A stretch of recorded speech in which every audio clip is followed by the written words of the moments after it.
வணக்கம், welcome to orange candy kitchen. நம்ம இன்றைக்கி பார்க்க போகிற ரெசிபி வந்து தட்டை ரெசிபி. ரொம்ப ஈஸியாகவும் குயிக்காகவும் வந்து அரிசி மாவு வச்சு சூப்பரான டேஸ்டியான அப்புறம் கிறிஸ்பியான தட்டை வந்து எப்படி சேர்த்துன்னு வாங்க பார்க்கலாம். ஸோ இதுக்கு வந்து ஒரு மிக்சிங் பவுலில் வந்து நான் வந்து 2 கப் அளவுக்கு வந்து அரிசி மாவு சேர்த்துக்க போகிறேன். இது வந்து பச்சை அரிசி மாவு. நீங்கள் வந்து மார்க்கெட்டில் கிடைக்கிற அரிசி மாவு கூட யூஸ் பண்ணிக்கலாம். நான் இது வந்து வீட்டில் அரைச்ச பச்சை அரிசி மாவு. இது கூட வந்து 4 ஸ்பூன் அளவுக்கு வந்து கடலைப்பருப்பு வந்து ஒரு அரை மணி நேரம் ஊற வச்சுருந்தேன். ஸோ அதை வந்து வாஷ் பண்ணி நம்ம வந்து இதில் சேர்த்துக்கலாம்.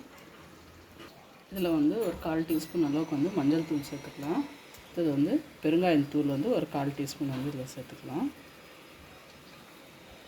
அடுத்ததாக வந்து நம்ம தட்டைக்கு தேவையான ஃப்ளேவருக்கு வந்து மசாலா வந்து அரைச்சி எடுத்துக்கணும். ஸோ அதுக்கு வந்து ஒரு மிக்ஸி ஜார் வந்து ட்ரையாக எடுத்துக்கோங்க, ஈரம் இல்லாமல். ஸோ இதில் வந்து காரத்துக்கு வந்து வரமிளகாய் சேர்த்துக்கோங்க. நான் இதில் வந்து குட்டி குட்டியாக மிளகா வந்து ஒரு 8 மிளகாய் வந்து சேர்த்துருக்கேன். அடுத்ததாக இது கூட வந்து கருவேப்பிலை வந்து காய வச்சுருக்கேன் கருவேப்பிலை நான் வந்து இதில் சேர்த்துக்கிறேன். நீங்கள் வேணால் ஃப்ரெஷ் கருவேப்பிலை கூட இது கூட சேர்த்துக்கலாம். ஸோ இது ஒரு 4 கொத்து அளவுக்கு வந்து நான் சேர்த்துக்கிறேன். இது கூட வந்து நம்ம தட்டைக்கு தேவையான அளவுக்கு வந்து கல்லுப்பு நான் இங்கே வந்து சேர்த்துக்கிறேன். ஸோ இது வந்து மிக்ஸி ஜார்லேயே போட்டு பொடிச்சிக்கலாம். இது கூட வந்து ஃப்ளேவருக்கு வந்து 1/2 டீஸ்பூன் அளவுக்கு வந்து சீரகமும் வந்து சேர்த்துக்கலாம். இப்போ இது எல்லாமே வந்து நம்ம வந்து நல்லா ஒரு பவுடராக அரைக்கணும். ரொம்ப ஃபைன் பவுடராக அரைக்காதீங்க, குறைன்னு அரைச்சி எடுத்துக்கோங்க. இது பாருங்கள், இந்த மாதிரி வந்து குறைன்னு அரைச்சி எடுத்துக்கணும். அரிசி மாவில் கடலைப்பருப்பு போட்டுக்கணும். ஸோ இதை வந்து ஃபஸ்ட்டு வந்து கலந்து விட்டுட்டு இப்போ நம்ம ரெடி பண்ணி வச்சுருக்க பொடியிலேருந்து இப்போ நம்ம தேவையான அளவுக்கு இதில் வந்து சேர்த்துக்கலாம். ஃபஸ்ட்டு வந்து 1 டேபிள் ஸ்பூன் அளவுக்கு சேர்த்துக்கலாம். 1/2 டேபிள் ஸ்பூன் சேர்க்குறேன். ஸோ தேவைப்பட்டால் நம்ம இன்னும் கொஞ்சம் சேர்த்துக்கலாம். சிலனா உங்களுக்கு அந்த பொடி எக்ஸ்ட்ராவாக இருந்துச்சுன்னா கூட நீங்கள் ஒரு ஏர்டைட் டப்பாவில் போட்டு எடுத்து வச்சுக்கலாம். இப்போ பாருங்க, கிட்டத்தட்ட ஒரு 2 ஸ்பூன் அளவுக்கு தான் நான் சேர்த்துருக்கேன். ஸோ இதுவே தேவையான அளவுக்கு இருக்குது. ஸோ இப்போ இதில் வந்து நம்ம தண்ணி விட்டு கெட்டியாக வந்து பிசைஞ்சிக்கணும் தட்டை செய்கிற அளவுக்கு. ஸோ இதில் வந்து நம்ம வந்து தண்ணி சேர்க்கணும். ஸோ தண்ணி வந்து டைரெக்டாக எடுத்தோன்னே நிறைய ஆட் பண்ணாதீங்க. தண்ணி சேர்க்கறதுக்கு முன்னாடி நம்ம வந்து 1 ஸ்பூன் அளவுக்கு வந்து சூடான எண்ணெயை வந்து இதில் வந்து சேர்த்துக்கலாம். இது மாதிரி எண்ணெய் சேர்க்கறதுனால வந்து நம்ம தட்டை வந்து ஃப்ரை பண்ணும்போது எண்ணெய் குடிக்காது. ஸோ இது வந்து ஸ்லைட்டாக வந்து நம்ம பெசரி விட்டுக்கலாம். எண்ணெய் சேர்த்துட்டு பெசரி விட்டுட்டு இப்போ வந்து இதில் வந்து நம்ம கொஞ்சம் கொஞ்சமாக தண்ணி விட்டு கெட்டியாக வந்து சப்பாத்தி மாவு பதத்துக்கு இதை வந்து பிசைஞ்சிக்கலாம். இப்போ உப்பு வந்து உங்களுக்கு இப்போ இந்த டேஸ்ட்டில் செக் பண்ணி பார்த்துக்கோங்க. உங்களுக்கு கம்மியாக இருக்கிற மாதிரி இருந்துச்சா இந்த மாதிரி தூள் உப்பு வந்து இப்போ சேர்த்துக்கோங்க.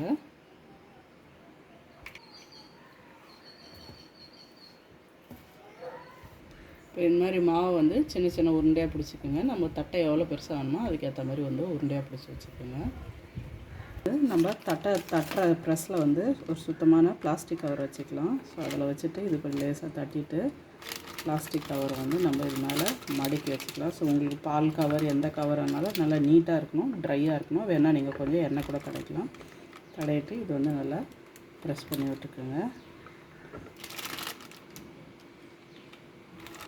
இப்போ உங்களுக்கு வந்து குட்டியாக வந்து சின்ன உங்களுக்கு தட்டை வேணும்னா இந்த மாதிரி வந்து ஒரு மூடி வச்சு இதை வந்து கட் பண்ணிக்கலாம். இல்லைன்னா நீங்கள் அப்படியே கூட பெருசாக கூட நீங்கள் வந்து தட்டி எடுத்துக்கலாம். ஸோ இது வந்து குட்டி நம்ம வந்து தட்டை.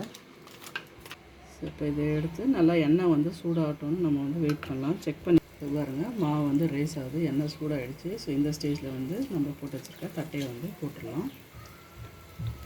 இப்போ பாருங்கள், நான் நிறைய வந்து சைட் பை சைடு வந்து தட்டி போட்டுருக்கேன். ஸோ இது வந்து நல்லா ஒரு மீடியம் ஹீட்டில் வைங்க, ரொம்ப ஹை ஃப்ளேம் வைக்காதீங்க, இல்லைன்னா ஈஸியாக கறிகளும் உள்ளே வந்து வேகாது. மீடியம் ஹீட்டில் வச்சு வறுத்தா தான் நம்மளுக்கு வந்து நல்லா மொறுமொறுன்னு வரும் தட்டை.